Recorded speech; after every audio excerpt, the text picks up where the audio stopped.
What's crack-a-lackin', everybody? Welcome in to this. Actually, would be, I guess, the first episode of Dead Men Tell Tales. That is the name that John and I chose. Well, I chose. John just kind of agreed with it. However, welcome in. If this is your first time, I am your host, Steve, along with our other host. I think I would be the co-host, and you would be my co-host when I do. But anyway, irrelevant. I'm John. What's up, bitches? Yeah, I was gonna say I thought about that after I said it all, and I'm like, God, just fuck that all up. But anyhow, welcome in, everybody. Again, if this is your first time, John and I have waded through some stuff here, tried to work out the kinks and the niches and stuff. What we are doing, obviously, on the main podcast here, we're starting off John's true crime, and then we'll come gang or gangster. Then comes the conspiracy theory and cryptid, and then the last episode is Wild West Legends. So that is what our monthly menu would look like. Along with that, on the YouTube channel, we do post videos of our audio and stuff, as well as me doing mini-sodes of different things. So make sure you check that out. We will get the links to all of our social stuff in the bio after this. But this week it is John's true crime, and he is going to be covering. I don't know. I guess at the time you'd probably say diabolical. That would be the more probably appropriate term to use. A certified gangster is what she was, depending on who you were. Anyway, we're going to talk about. She's got 5 names, so don't think I'm talking about 2 different people. It's Amy Duggan Archer Gilligan. Everybody called her Sister Amy. This bitch was devious. She was born in Milton, Connecticut on October 31st, 1873. She died when she was 88 in 1962. Her gangster name, as you would call it, was Sister Teresa. And you'll find out as I go through this, the common denominator, even in the early 1900s, her crime spree was about 1907 and 1917. The main motive for all of this was life insurance money. They were paying it out back then, I guess. So basically, short and sweet, this lady owned a nursing home, and it was called the Archer Home for Elderly and Infirm. She was convicted of 48 confirmed deaths, plus 12 that they were saying that she did, but she didn't admit to, and then they suspected that she did about 45 more. They think she got about 105 deaths because of what she was doing to people. So between 1907 and 1917, there were 60 deaths in the Archer home related to her clients. People started growing suspicious about sending your elderly there because That's a 10-year span, correct? That's what I just heard. I mathed correctly. Math and math. 10 years, 60 bodies. Correct. I wouldn't be sending anybody there I didn't like. So the funny thing was, from this is what's crazy though.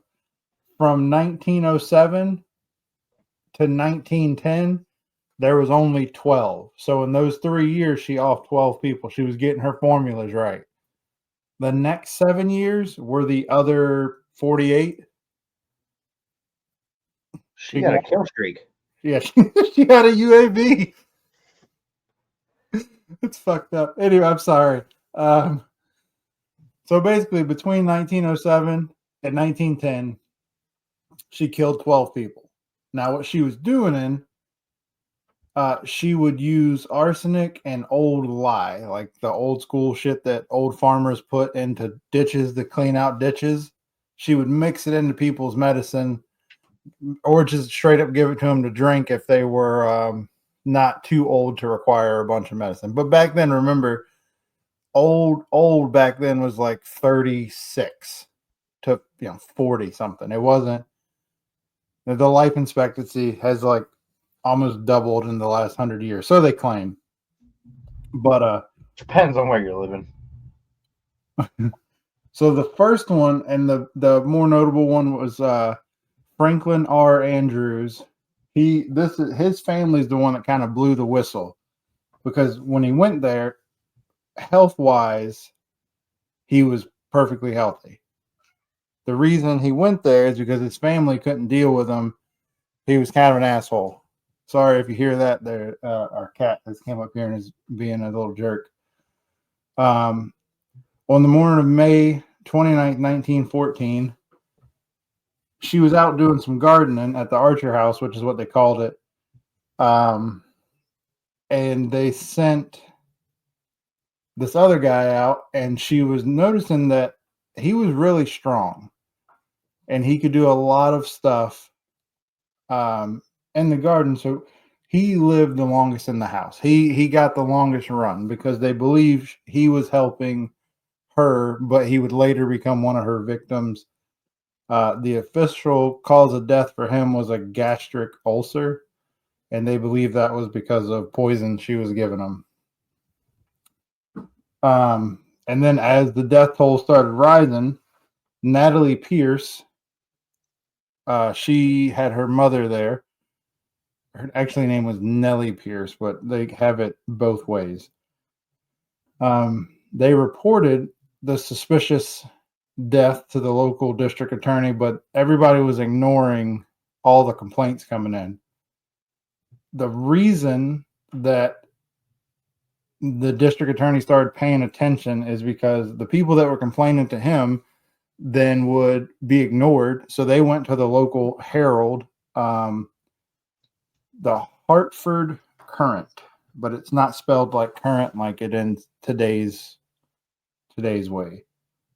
They started writing article after article about every death that's happened at this place, and they called it the Murder Factory. Yeah, it's kind of wild, right?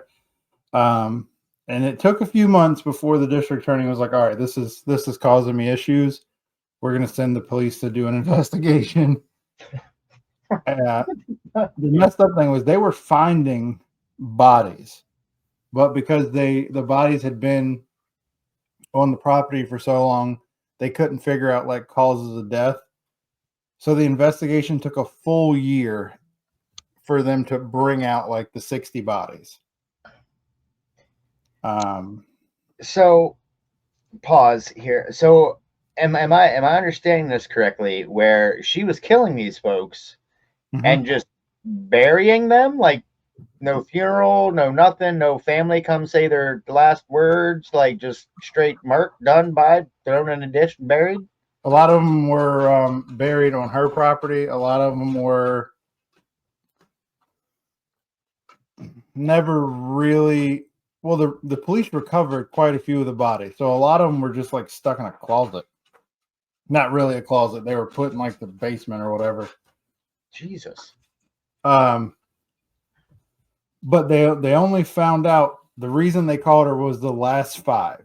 The last five that had all died really close together, and the health insurance, the life insurance company was like, "Hey, we just paid this woman 5 life insurance policies inside of a year. There's something going on here. Also, why does she, not the families, but why does Amy get the life insurance policies?" Turns out that if she would off one person and use their life insurance to open up like 10 more policies on 10 more patients. And people were still taking their family here, even with the newspaper going, "This is the murder house." I mean, when it comes to the insurance, I kind of see that. Like, I see how that would go, because, like, you figure back in the day, like, people aren't going to have the money to pay for the care. So it'd be one of those things like, look, we have this life insurance policy. We'll give it to you. Obviously, they'll be in your care when they pass. When they pass, it's your policy. I mean, obviously, I'm not trying to like think of ways to make what she did right, but I get the life insurance thing on why she would have it. So the last 5 bodies that were pulled out were all new enough for them to do like reports on, and them 5 had died from arsenic or strychnine. I'm not sure what that is. I'd have to Google it. And she was buying it from like local merchants. They were all able to testify that she was buying such large quantities of arsenic, and she would go to different places to buy it, and everybody was like, "Oh, she was just killing rats." There was a lot of rats and in that area. That's what rats, all right. Fucking human rats. A lot of people realized quickly once the body started stacking them. She wasn't killing rats. Now this is a direct snippet from William Phelps, the author of The Devil's Rooming House. I read about 90% of this book. Well, I listened to about 90% of his book. Investigations appeared to show that Amy was buying the arsenic that killed a large number of rats. However, it appears that she did not buy all of the arsenic, which killed her patients. The doctor and some other patients had signed off to purchase it. The investigation pursued Dr. King because more evidence was piling up against them, but suspiciously were focused back on Amy when someone suggested to clearly check all records of the arsenic purchases. When evidence was found of Amy sending her patients to the drugstore to buy quantities of arsenic, the police were able to arrest and convict her. So, I see you looking at me. You heard that right. She was sending the able-bodied patients because the drugstores were kind of getting a little suspicious of the number of rats. They were like, "Hey, damn, lady, how many fucking rats you got?" She started sending the healthy. She started sending the healthy patients that could actually still get around to the drugstore to sign off and buy, because back then you had to sign your name or whatever to buy the arsenic. And that's why I wanted to give you the direct quote from him, because he had the police report. Fucking cops are pressing addict. CBS won't give her no goddamn cops or give me more Sudafed. So she was arrested and tried for the murder originally on just the 5 counts that they could prove with the arsenic poisoning. Ultimately, her lawyer managed to have the charges reduced to a single count, the murder of Franklin R. Andrews, on June 18th, 1917. A jury found her guilty and she was sentenced to death. Now, remember that she ran a rooming house, it was like a medical house, and she dealt with people who, what it sounded like had like traumatic injuries, so they were kind of slow. So she knew how to act similar to that to try to appeal to people. So she appealed it and was granted a new trial in 1919. At this time, after she was already convicted, they let her get an appeal. She pled insanity. And she testified that it wasn't her fault. Her mother was addicted to morphine, and the morphine that her mother was addicted to trickled down and caused her to be an abused child, caused her to be neglected, caused her to be ignored. And so she was like, at some point when she started dealing with all these old people, she was like, they reminded me of my mother, so I just started snapping. She didn't use the word snapping. Crashing out is now the term. She was acting a fucking fool.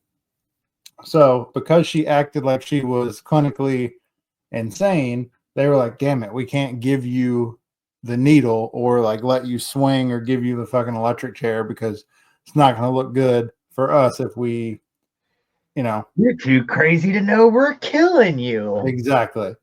So she pled insanity, but she was, at this point, it backfired on her because she still got life imprisonment. But the funny part was she got life imprisonment at an establishment similar to her own, just without the murder.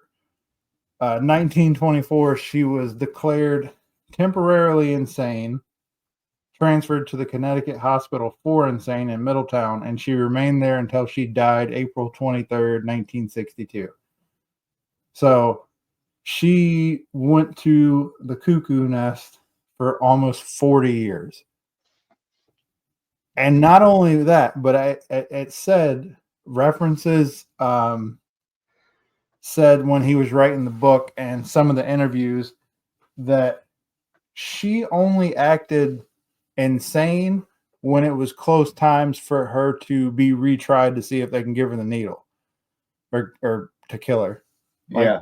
on normal days, she was gardening, fucking playing cards, stripping. I don't know if she was really stripping, but she was doing shit that insane people probably wouldn't be doing. But yeah, that was her. Oh, also her mother that she was blaming with the addiction to morphine. She also blamed the fact that her mother and father, James and Mary, along with having morphine addictions, had 10 kids. So she was neglected based off of that too, she claimed. Why?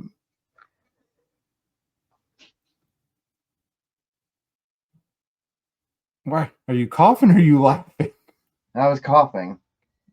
Dude, that's insane to me. Well, this is what's crazy. Before she decided to make the murder house,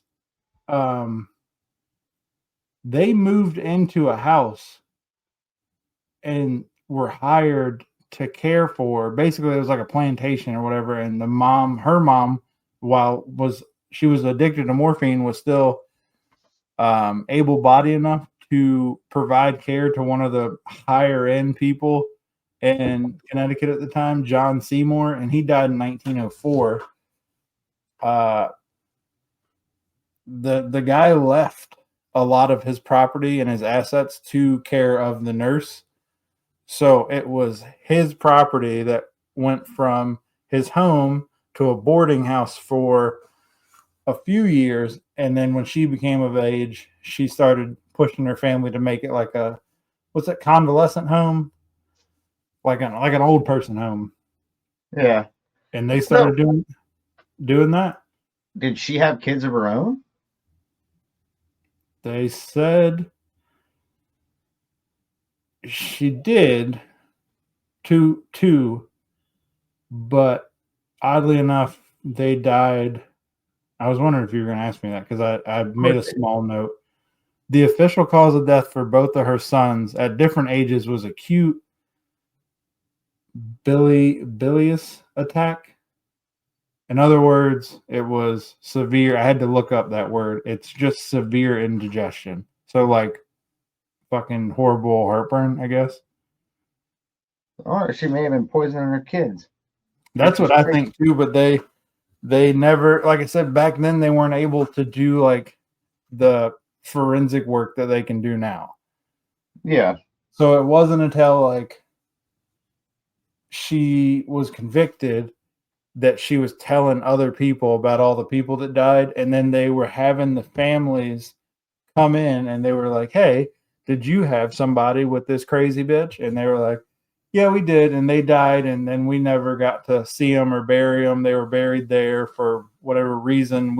Or some of them actually paid her to bury their relatives on the property, the estate.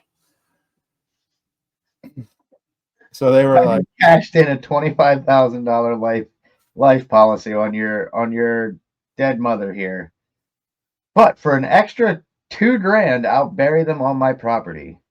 Yes, well, you'll do that. Ricky, throw them in the fucking closet. What? This was the early 1900s. So the life insurance payouts, because I looked that up too, they were more in the range of $10,000 to $14,000.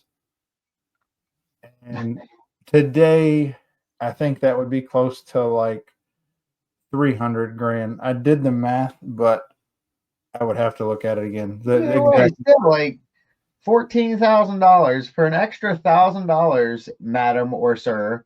I will bury your relative on my property. Yeah, you'll do that? All right, fantastic. Ricky, we got another one. Throw him in the closet. Well, that was the reason she kept that robust young man around, as she liked to call him. Yeah, we're just gonna call him Ricky.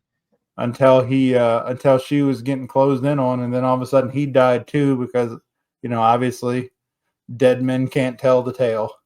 Exactly. Hey, there we go. I got the podcast name into the fucking story. That dead man is not telling any tales. So yeah, there is that, and that is your 15-minute look into the life of the psychotic bitch named Amy Archer Gilligan. That was a good one.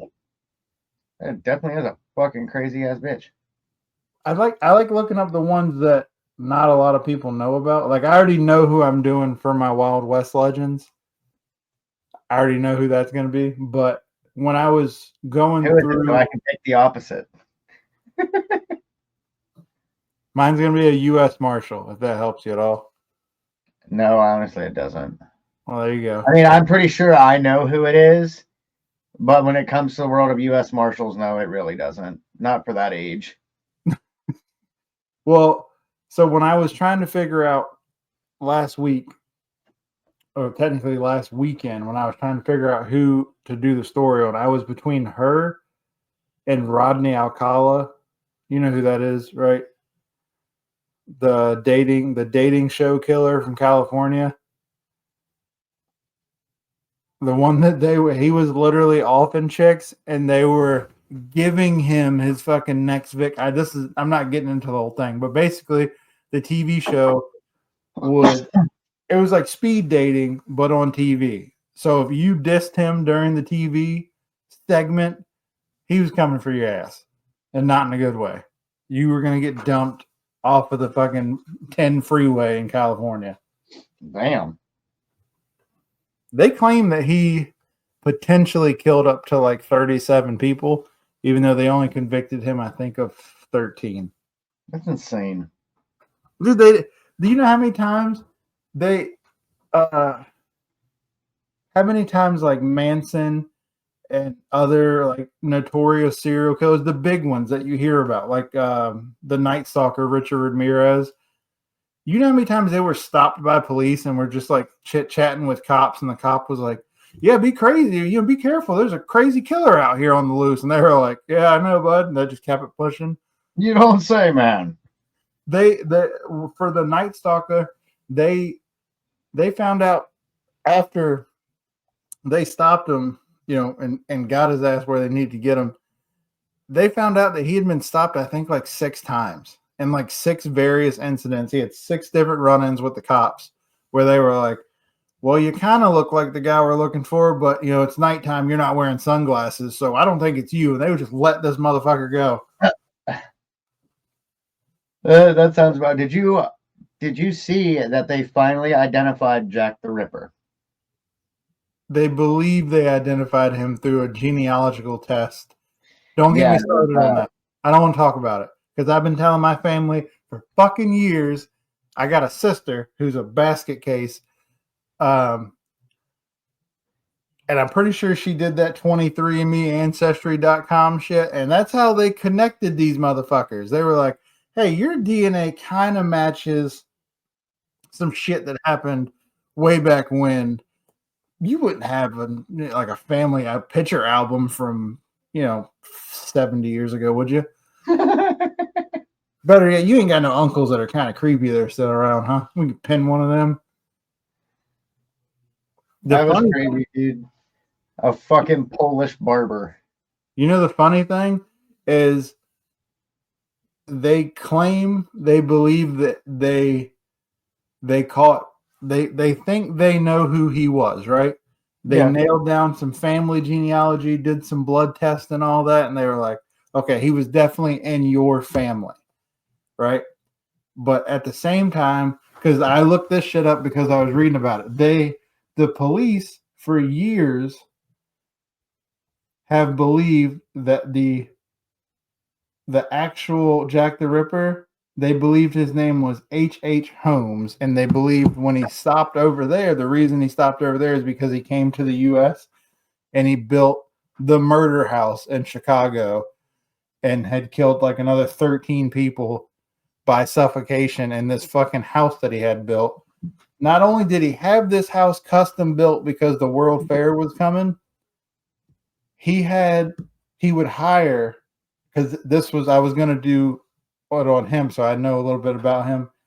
He would hire construction companies to build this murder castle in Chicago, but he would only let, so like if Steve and Sons Construction got hired for like the first leg of it, you were fired and not paid, and then he would hire another company because the blueprints for it were random ass like house doors. But you open the house door and there was a steel door. There were suffocation chambers that he would actually pipe in gas to suffocate you faster. And he did some like Viet Cong shit without the sticks. Some of the fucking doors, you open the door, and if you didn't know this, he kind of used it to his advantage. If you got away from him and you were running through the house and you open one door, there was no floor on the other side. You just fell 1 to 2 stories into like a concrete room, like a basement. So like some of the doors led to nowhere except for straight down. But at the roundabout way of saying, up until they did the genealogical bullshit, they thought it was H.H. Holmes. They thought he quit over there and came over here because the ages were kind of similar, you know, and he was kind of, honestly, he was kind of a pimp. He'd marry like 3 or 4 women, life insurance policy them up, get all of their assets transferred into him, and then they would run off to marry somebody else. But the women never knew that even though they had a legitimate wedding, like the paperwork was never filed. Huh. So they weren't actually legally married. The reason he got caught was Minnie and her name was not Minnie. Mo. It might have been Mo. Minnie and Mo. They were 2 sisters out of Texas. One was a grade school teacher, and the other one met him at some conference and like fell in love with him and moved from Texas to there. And her family had a bunch of land and property and all that. He convinced her to sign it all over. And then she got to go into the suffocation chamber. When the sister came up to check on her after the wedding, because they found out she was pregnant, he said, I came home and found out that she found her sister, and they got in a big argument over me because the sister really wanted to be with me, and they got in a big argument. She hit her sister in the head with a chair, and she was dead. And I kicked the other sister out of the house, and I never saw her again. Both of them bitches got put into the suffocation chamber because when they went through the property after he was caught, they found like 13 bodies in the concrete basement area. How did he get caught, though? It started because the murder castle caught on fire.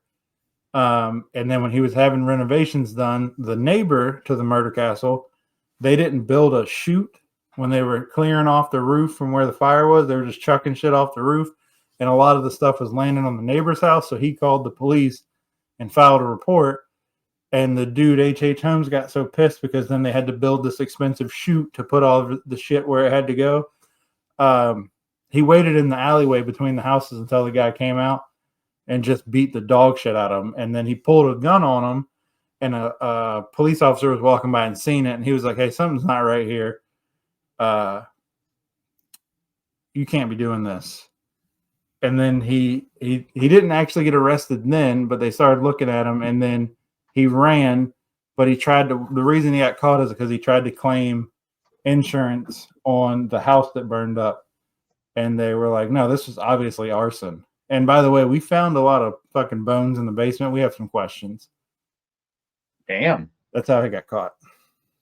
One ballsy insurance adjuster. Fucking number crunchers. I'm surprised they called it that. And you know the fucked up thing was, he was so fucking stupid because back then, once the arson investigation started, if they couldn't prove it was you within 1 year, they couldn't charge you after the year. So the insurance guy was going all over the place looking for this dude. And finally he was just like, fuck it, send him a telegram, tell him to come get his check. This motherfucker showed up to get his check, and they were like, "Oh, by the way, there is no check. We know you set the house on fire." And he was dumb enough to admit right then that he did it. He was like, "Yeah, I fucking did it. Fuck you." And then he left because there was only like 6 months left that he had to hide before the year was up. They caught his ass like 2 months later. That's the same way Fuckface got caught. Yeah, that's why I was like, fucking fish. Yep, because his son was sending him money from CC. Yeah. Fucking idiots. Lesson here, everybody. Don't accept money from relatives. Don't accept money. That, and if you're gonna do fucking numbers with the life insurance policy companies, try to use different life insurance companies. Yeah. Not the same fucking one. And if your murder castle magically burns the fuck down and you think it's gonna get rid of all the evidence, but it doesn't, don't be so fucking stupid to try to go after the insurance check for your murder castle. Just fucking leave. Yeah, at that point, bridges have been burnt. Literally, leave. I will tell you. Speaking of which, off topic, kind of, sort of here. I have a fucking bone to pick with Netflix.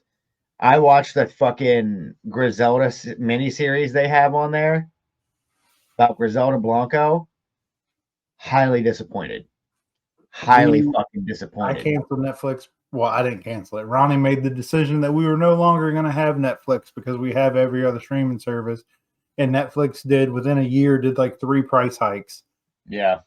And they were putting out movies. She thought she was slick. She would be like, "Fuck you guys. We're just going to do the $7.99 one with ads." It's just like commercials.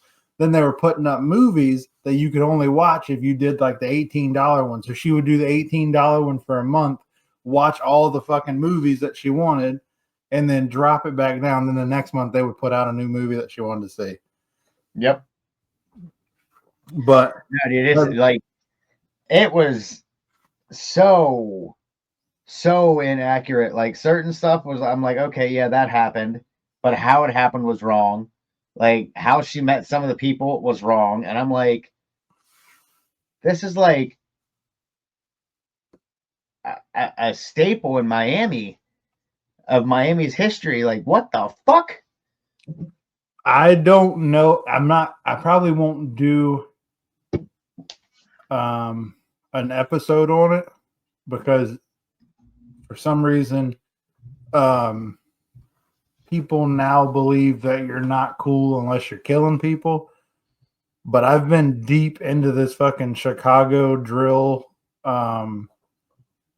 like these gang drills that they're doing. Bro, these motherfuckers are wild. Why? I'm shocked. Why? I am shocked. It started, I watched like a 45-minute YouTube series on that King Von guy. That's how it starts. And that he was just fucking whacking people and then paying to have motherfuckers whacked. And then from there, it went to like his buddies and that Quando Rondo guy, his buddy, the one that killed King Von during a fist fight. It went from there to this fucking gang of bloods in Chicago. I'm going to be gentle. A bunch of fucking bitches. They're bloodhounds or whatever. There's one bloodhound, Little Jeff. He just got fucking shot in the face. He deserved every bit of that. And boy, we shouldn't record this. It's going to get a lot worse. Basically, they started saying like murders so they can put them in their songs and shit were hats. And they were like, he was like, I'm up 12 hats or whatever. Yeah. And 2 of the people were like his buddies. They were fucking like high school kids where he went to the high school because he graduated. He goes to the high school, kills both of them. And the reason he was getting caught before he got killed was because 16 minutes after he shoots 2 fucking underage children that stole some jewelry from him, he goes on Instagram Live and he's in his little ski mask and he's rapping. He does like a freestyle about how he just killed these kids. Yeah. Him and that Q50 dude. So then they they go to shoot some other motherfuckers up. They get in a shootout in the middle of the street, and this dude, he was like, "You definitely die if I come after you." That was his whole thing. He's like, "All of my guns have switches. You're dead. If I come after you, you're fucking toast." They get in a shootout, and then he goes to chase this dude down an alleyway because the guy gets out from behind the car and starts running. But when he chased him into the alleyway, the people who they were trying to kill, his buddies, were in the house. He chased them to the alleyway. The dude just comes out on the front porch, and as that little Jeff dude's running through the alley, he just shoots him right in the fucking face. Drops. Yeah. Toast. And you're just like, huh. All right. And then like 3 of the other people that he did most of the shootings with, they're all dead now too. Shit is crazy. It is like that's a rabbit hole. When I go down that rabbit hole, that's something I try to go down at like 6:30 when I don't have little man, because I'm not getting out of that rabbit hole at like 11:30, 12 o'clock that night. Like it's crazy, dude.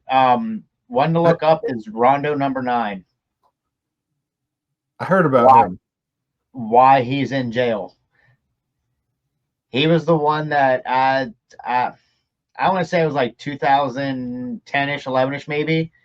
He was like, they went live and he was fucking flashing a rocket launcher.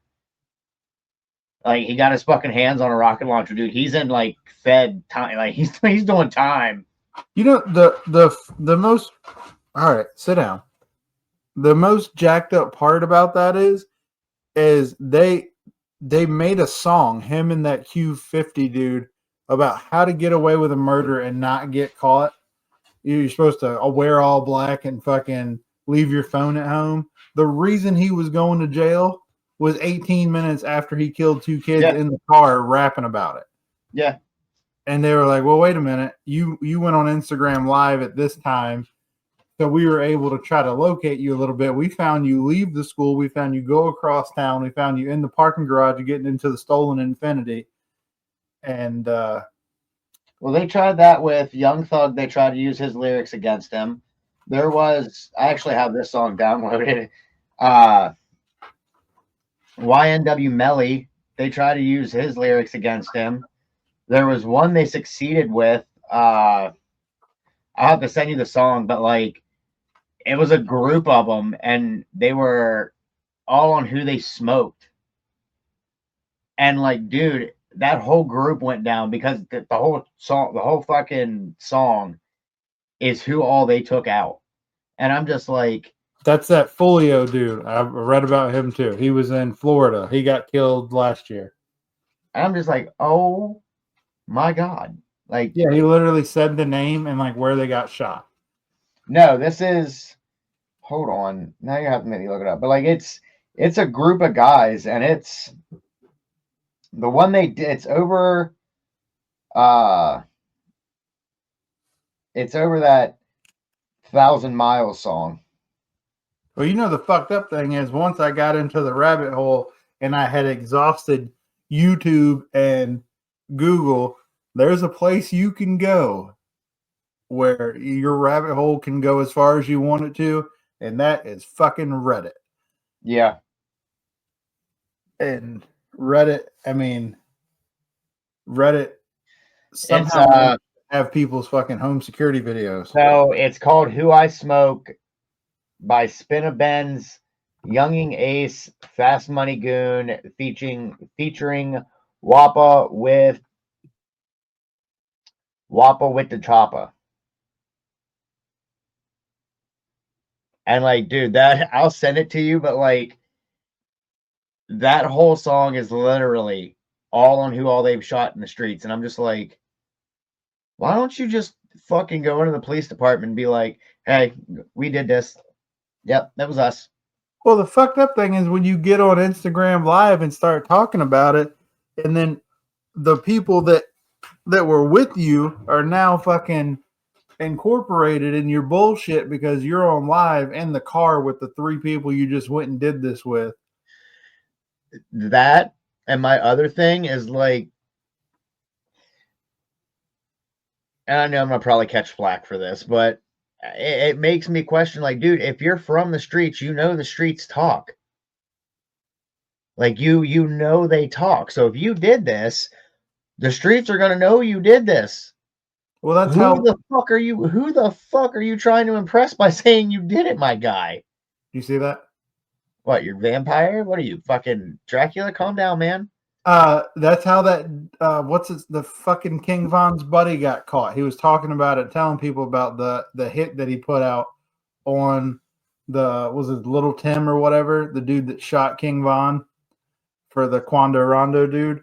That's how he got caught. Now his ass is facing like a life sentence for conspiracy to hire someone to murder someone. That's what fucking Tiger King got. Well, that's what King Von got. They were trying to pin it on him for that. I'm telling you, I went like all through this shit. The FBG duck dude that got killed on the Gold Coast and Chicago. Yep. And they were like, you see, we can get you they were like, we can get you anywhere, even in the rich white places. First of all, I've been to the Gold Coast and Chicago. It's where we went for the wife's wedding ring, because that's the only place the place was. And it took them 13 seconds to get from their O Block place to the Gold Coast. That doesn't make it a nice area just because they have jewelry stores. Because I can tell you right now, it took me 45 minutes to find a parking space, and I was ready to do maniacal things to somebody if they did not stop honking at me. I will not go back to Chicago. I hated it. I get it. Just to get into this is how fucked up. This is how you know it's not the greatest area. Where we parked, I almost parked in the middle of an actual like park because like we had an appointment at this jewelry store. To get into the jewelry store, we had to go through like 4 fucking security doors. They would buzz you in and just leave you out there. They're like, hey, we can't unlock the next door till you close that one. And you're like, okay, you close that one, then like we're gonna do the same thing like 3 more times. Like, yeah, hold on a minute, motherfucker. Is my car safe out here? What are we doing?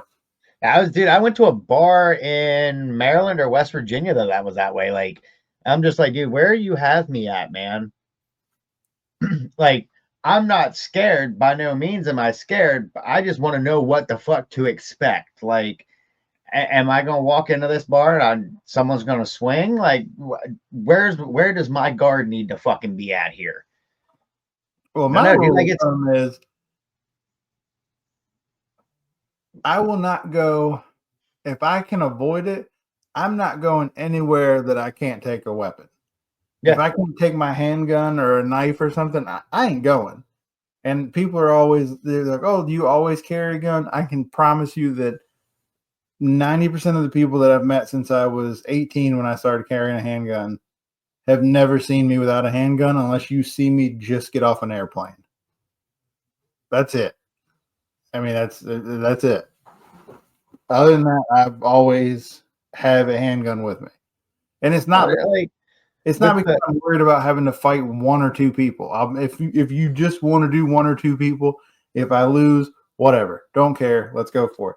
But it's when 1 or 2 people turn into 3 or 4 people, and then you start getting the best of 1 or 2 people, and motherfuckers start reaching into their waistbands. Yeah, and it's way less than that if I have people that I care about with me. Then it just skips the whole hand-to-hand thing, and I'm like, oh, well, if you got a gun, it's a good time to do it. Yep. Well, that's like when it comes to the neighborhood stuff, dude. Like, Atlanta's that way, where 1 minute you can be in legit hood, cross the street, and you're in a ritzy neighborhood. Like, most of your bigger cities are that way. So, I mean, Chicago's that way, but like you said, though, places that are like on the outskirts, maybe if you went further into the Golden Coast, maybe then it gets ritzier. But like stuff that's on the outskirts, like 13 seconds to O Block, yeah, you're gonna have fucking 4 security doors, probably state-of-the-art cameras, and the whole 9. They had some stuff. Yeah, it was wild. But I was reading about that, and then they were talking about where he was shot at, and I was like, wait a minute. So when we were there, we were like 6 minutes away from this O Block place. If I'd have known that, I'd be like, you lock the door. Let's ride through there real quick. But there's a whole rule about unless you can see into the car, they just shoot the car. Like if you come through the neighborhood with really dark tint, they just start shooting. and I don't remember if the Jeep was tinted or not. I think it was. Plus, Yeah. Got the old lady with me. Can't do that. I still want to go ride through Kensington Street in, what is it, Pennsylvania? Pittsburgh. There we go. I want to go through there, but I can't take her with me for that. She likes to try to help people. She might try to jump out and start Narcaning people. And sometimes when you Narcan somebody and they come to, they don't really like you a whole lot for taking away their high. No, not at all. But with that, guys, we kind of went down the rabbit hole here. Sorry about that. Appreciate you all for hanging in here and listening to us go down this rabbit hole. With that, everybody, like we said before, please do that like, share, comment. Definitely hit that share button. Share as we're trying to get the followers up. If you guys have any suggestions, we got anything wrong, let us know. Again, there's a mini-sodes happening on the YouTube. They'll be posted starting probably tomorrow. With that, John, you got anything else? No. Actually, Steve has started doing the YouTube stuff, and like he just said, I feel like we've hit like a weird spot with the podcasting stuff where like in the beginning we were getting pushed in the For You page, as you could call it, of Spotify, and we've kind of hit like a slow spot. But it appears, we've plateaued. Yeah, well, it appears that the YouTube is going to be, it could potentially be a better route, and eventually we're going to Steve's got some stuff to finish up, and I've been redoing some stuff up here. We're probably going to be doing full video episodes on the YouTube. Yes. Yes, that is the plan. And as we get it done, we'll actually start posting up these video sessions as well. Because obviously when John and I are going through the stories, we do make faces back and forth at each other, like when we're talking, because John and I, like, we talk outside of this. Obviously we're friends, but we don't really talk about the shows other than, hey bitch, I got it done. Like, I got my script done, I got this done, I got my research done, whatever. Like that's it. Other than that, we really don't say like, oh dude, you should hear what I just read about. Like, we don't know. Like, so when he's talked, like when he just went over Amy here, dude, I was listening intently. I'm like, what the fuck? Yeah, it was Steve's first time, and it was the same for his the Cornbread Mafia stuff. In fact, actually, I started looking into that a little bit, and they may be gone or dispersed or whatever, but there's actually cornbread hemp. They grow their own hemp and sell CBD stuff now. But there's still, in some of the hollers, there's still like bridges where there's only one way. First of all, before we talk shit about Kentucky, I hope that everybody in Kentucky is okay. They are currently flooded. Eastern Kentucky is in rough shape. So if you're in Kentucky, listen to this, I hope you're all right. But I do believe that some of the hollers where there's one bridge in and one bridge out, there are still very active grow operations. Oh, I'm not doubting that one bit. But anyway, shining. Yeah, well, that's everywhere. You can do that. You can do that shit in your kitchen now. Yeah, but what I'm saying though is like it's something that never dies. Like if that's in your heritage, that's something that will never die, ever. True. But anyway, guys. Yeah, sorry. Like, follow, subscribe, share, comment, send it to your mom, your brother, your best friend, somebody you hate. Yeah. Yeah, if you hate them, you know what? We'll give them a shout out at the end. Fuck you, person. Whoever this may be that they don't like you, fuck you. And everything you fucking stand for. Make sure you hit that share button, everybody. Until next time, peace.